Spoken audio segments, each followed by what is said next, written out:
সেনা সদস্যদের হাতে শিক্ষার্থী মারধরের অভিযোগ তদন্ত করা হচ্ছে আইএসপিআর।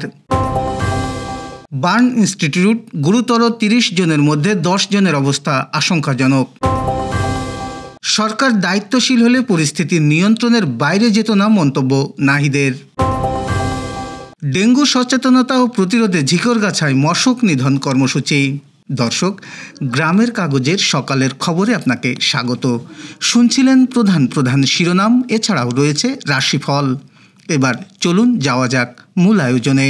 মাইলস্টোন স্কুল অ্যান্ড কলেজে ভিড় নিয়ন্ত্রণের সময় কয়েকজন সেনা সদস্যদের হাতে শিক্ষার্থীদের মারধরের যে অভিযোগ উঠেছে তা নিয়ে তদন্ত শুরু হয়েছে বলে জানিয়েছে আন্তঃবাহিনী জনসংযোগ পরিদপ্তর আইএসপিআর। ঘটনাটিকে অনভিপ্রেত হিসেবে বর্ণনা করে আইএসপিআর বলেছে, তদন্তে দোষী প্রমাণিত হলে সংশ্লিষ্টদের বিরুদ্ধে প্রয়োজনীয় প্রশাসনিক ব্যবস্থা গ্রহণ করা হবে। মঙ্গলবার আইএসপিআর সংবাদ বিজ্ঞপ্তি দিয়ে মাইলস্টোন স্কুল ভবনে বিমান বাহিনীর জঙ্গি বিমানটি বিধ্বস্ত হওয়ার পরের পরিস্থিতির ব্যাখ্যা দিয়েছে। বলা হয়েছে, উদ্ধার কাজ নির্বিঘ্ন করতে সেখানে ভিড় করা একদল উৎসুক জনতাকে সরাতে গেলে তাদের সঙ্গে সেনা সদস্য ও স্বেচ্ছাসেবকদের ভুল বোঝাবুঝি ও বাদানুবাদের সৃষ্টি হয়, যা এক পর্যায়ে একটি অনভিপ্রেত ঘটনার অবতারণা করে। মাইলস্টোন স্কুলে উড়োজাহাজ বিধ্বস্ত হয়ে এখন পর্যন্ত শিশুসহ ২৮ জন প্রাণ হারিয়েছে, আর অন্তত আহত হয়েছে ৬৮ জন, হাসপাতালে চিকিৎসাধীন। এদের মধ্যে অনেকেই গুরুতর আহত বলে চিকিৎসকরা জানিয়েছেন। দুর্ঘটনার পর সেখানে যাওয়ার সংবাদকর্মী, উৎসুক জনতা ও মাইলস্টোনের শিক্ষকদের সঙ্গেও উদ্ধারকারী সদস্যদের বাদানুবাদ, শিক্ষার্থীদের মারধর করার অভিযোগ ওঠে। এদিন সেনা সদস্যদের হাতে শিক্ষার্থীদের মারধরের অভিযোগ ও নিঃশর্ত ক্ষমা চাওয়ার দাবি ওঠার পর দুঃখ প্রকাশ করেছে প্রধান উপদেষ্টার দপ্তর। ঢাকার দিয়াবাড়িতে মাইলস্টোন স্কুল অ্যান্ড কলেজ ক্যাম্পাসে বাংলাদেশ বিমান বাহিনীর একটি প্রশিক্ষণ বিমান বিধ্বস্ত হওয়ার ঘটনায় হাসপাতালে চিকিৎসাধীন ৪২ জনের মধ্যে ৩০ জনের অবস্থা বিপজ্জনক। এই ৩০ জনের মধ্যে অন্তত ১০ জনের অবস্থা অত্যন্ত আশঙ্কাজনক বলে জানিয়েছেন প্রধান উপদেষ্টার স্বাস্থ্য বিষয়ক বিশেষ সহকারী অধ্যাপক মোহাম্মদ সাইদুর রহমান। মঙ্গলবার বেলা ৩:৩০টার দিকে জাতীয় বার্ন প্লাস্টিক সার্জারি ইনস্টিটিউটে এক জরুরি ব্রিফিংয়ে তিনি এই তথ্য জানান। এই সময় উপস্থিত ছিলেন স্বাস্থ্য ও পরিবার কল্যাণ মন্ত্রণালয়ের উপদেষ্টা নূরজাহান বেগম। অধ্যাপক সাইদুর রহমান বলেন, আমাদের কাছে থাকা তথ্য অনুযায়ী এখন পর্যন্ত ২৯ জন মারা গেছে। তাদের মধ্যে ৬ জনের মরদেহ এখনও শনাক্ত করা সম্ভব হয়নি। ৪টি পরিবার দাবি করছে মরদেহ তাদের, তবে চূড়ান্তভাবে ডিএনএ টেস্টের পরে হস্তান্তর করা হবে। বিমান বিধ্বস্তের পর উদ্বুদ্ধ পরিস্থিতিতে সরকার আরও মানবিক ও দায়িত্বশীল আচরণ করতে পারত বলে মনে করেন জাতীয় নাগরিক পার্টি এনসিপির আহ্বায়ক নাহিদ ইসলাম। মঙ্গলবার দলটির কেন্দ্রীয় কার্যালয়ে আয়োজিত এক ব্রিফিংয়ে তিনি এমন মন্তব্য করেন। নাহিদ বলেন, ঘটনার পর পরিস্থিতি নিয়ন্ত্রণে আমরা সরকার আরও মানবিক এবং দায়িত্বশীল আচরণ আশা করেছিলাম। গতকালের ঘটনার পর থেকে যা যা হয়েছে সেখানে আরও দায়িত্বশীল হলে পরিস্থিতি সরকারের নিয়ন্ত্রণের বাইরে যেত না।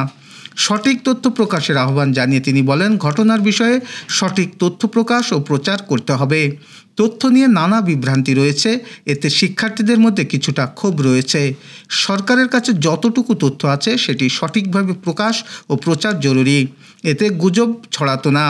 এ সময় মাইলস্টোন শিক্ষার্থীদের দেওয়া ৬ দফা দাবির সঙ্গেও একাত্মতা পোষণ করেন তিনি। ডেঙ্গু সচেতনতা ও প্রতিরোধে বাংলাদেশ জামায়াতে ইসলামী ঝিকরগাছা উপজেলা শাখার আয়োজনে ও ঝিকরগাছা চৌগাছা আসনের জামায়াতের মনোনীত প্রার্থী ডাক্তার মোসলেউদ্দিন ফরিদের সার্বিক সহযোগিতায় শঙ্করপুর ইউনিয়নের ফেরিঘাট এলাকায় মশক নিধন কর্মসূচি অনুষ্ঠিত হয়েছে। মঙ্গলবার সকালে শঙ্করপুর ইউনিয়ন পরিষদ ইউনিয়নের আমির মাওলানা আবুল বাশারের সভাপতিত্বে এই কর্মসূচিতে প্রধান অতিথি হিসেবে উপস্থিত ছিলেন ঝিকরগাছা উপজেলা জামায়াতের সেক্রেটারি নজরুল ইসলাম খান।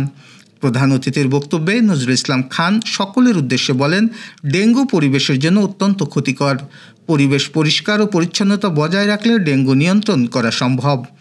জনস্বাস্থ্যের সুরক্ষার জন্য আমাদের এই উদ্যোগ। জামায়াতে ইসলামী দেশের কল্যাণে কাজ করে যাচ্ছে। এই মৌসুমে ঝিকরগাছা উপজেলার বিভিন্ন স্থানে মশক নিধন কর্মসূচি অব্যাহত আছে এবং প্রতিটি ইউনিয়নে কার্যক্রম চলবে। এতে ডেঙ্গু আক্রমণ থেকে রক্ষা পাবে সব এলাকার মানুষ। এ পর্যায়ে জেনে নেব কেমন যাবে আপনার আজকের দিন, অর্থাৎ 23 জুলাইয়ের রাশিফল। মেষ রাশির দিনটি মিশ্র সম্ভাবনাময়। প্রতিবেশীদের কারো কাছ থেকে প্রয়োজনীয় সাহায্য পাওয়া সম্ভব হবে। যানবাহন চালনায় মাথা ঠান্ডা রাখুন এবং দূরের যাত্রায় সাময়িক বিরতিতে যাওয়া উচিত। বৃষ রাশির প্রেমে নৈরাশ্য থেকে মানসিক চাপ বৃদ্ধি পেতে পারে। প্রতিবেশীর অশান্তির দায় আপনার কাঁধে চাপতে পারে। পাওনা আদায়ে অশান্তি বৃদ্ধি। মিথুন রাশির শরীরে ব্যথা বেদনা বৃদ্ধি পাবে। কর্মস্থানে সমস্যা দেখা দিতে পারে। অকারণে তর্কে জড়াতে পারেন। অতিরিক্ত কথার জন্য ব্যবসায় অশান্তি হতে পারে। কর্কট রাশি ভ্রমণে গিয়ে শরীরের খারাপ অবস্থা হওয়ার আশঙ্কা। প্রেমের প্রতি ঘৃণা জন্মাতে পারে। পড়াশুনো নিয়ে উদ্বেগ খুব বেশি থাকবে এবং তাতে সফল হবেন। বাড়তি ব্যবসার দিক থেকে দিনটি উপযুক্ত। সিংহ রাশির কাজের জন্য সুনাম বাড়তে পারে। ব্যবসায়িক খরচ বৃদ্ধি। একাধিক পথে আয় করতে গিয়ে বিপদের আশঙ্কা। পারিবারিক সম্পত্তি নিয়ে অশান্তি হতে পারে। কন্যা রাশির বাড়তি কিছু খরচ হতে পারে। বৈরী মনোভাবের জন্য ব্যবসায় শত্রু বৃদ্ধি পাবে। ব্যবসায় ভালো সুযোগ পেয়েও কাজে লাগাতে পারবেন না। অর্থ অপচয়ের জন্য সংসারে বিবাদ। তুলা রাশির বিষয়ে সমালোচনা বৃদ্ধি পাবে। শিক্ষকদের জন্য শুভ পরিবর্তন।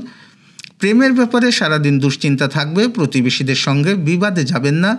চাকরির স্থানে কাজের চাপ বাড়তে পারে। বৃশ্চিক রাশি ব্যবসায় ভালো কিছু আশা করবেন না। চাকরির জন্য উন্নতির যোগাযোগ। ব্যয় বাড়তে পারে। কোনো কাজ বারবার চেষ্টা করে বৃথা হবে। ধনু রাশির বিলাসিতার কারণে খরচ বাড়তে পারে। বাড়িতে বিবাদের জন্য মনোকষ্ট। ব্যবসায় শান্তি পেতে পারেন। চাকরি স্থানে কারোর সঙ্গে তর্ক বাঁধতে পারে। মকর রাশির অতিরিক্ত কাজের চাপে ক্লান্ত বোধ হবে। সারাদিন ব্যস্ত থাকতে হবে। ব্যবসায় চুরি থেকে সাবধান। সম্পত্তির ব্যাপারে আইনি ব্যবস্থা গ্রহণ করতে হতে পারে। কুম্ভ রাশি ধর্ম সংক্রান্ত ব্যাপারে তর্কে জড়াতে পারেন। মা বাবার সঙ্গে সামান্য কারণে বিবাদ হতে পারে। ব্যবসায় শুভ যোগাযোগ। দুপুরের পরে কিছু পাওনা আদায় হতে পারে। চাকরির ভুল কাজের জন্য অনুশোচনা হতে পারে। মীন রাশির বুদ্ধির ভুলের জন্য মানসিক চাপ বৃদ্ধি। শরীরে নিয়ে কষ্ট। বুদ্ধির জোরে শত্রু জয়। ভাই বোনের সম্পত্তি নিয়ে বিবাদ। কোনো কিছু চুরি যেতে পারে। দর্শক, এই ছিল এখনকার আয়োজন। আগামীকাল ঠিক একই সময়ে সকালের খবর ও আপনার রাশিফল দেখতে ও জানতে চোখ রাখুন গ্রামের কাগজের ইউটিউব চ্যানেল ও ফেসবুক পেজে। আর প্রতিদিনের খবরের আপডেট পেতে গ্রামের কাগজের ইউটিউব চ্যানেল সাবস্ক্রাইব এবং ফেসবুক পেজ ফলো করে রাখতে ভুলবেন না। আমাদের পরবর্তী খবর দেখুন বিকেল 3টায়। শুভ বিদায়।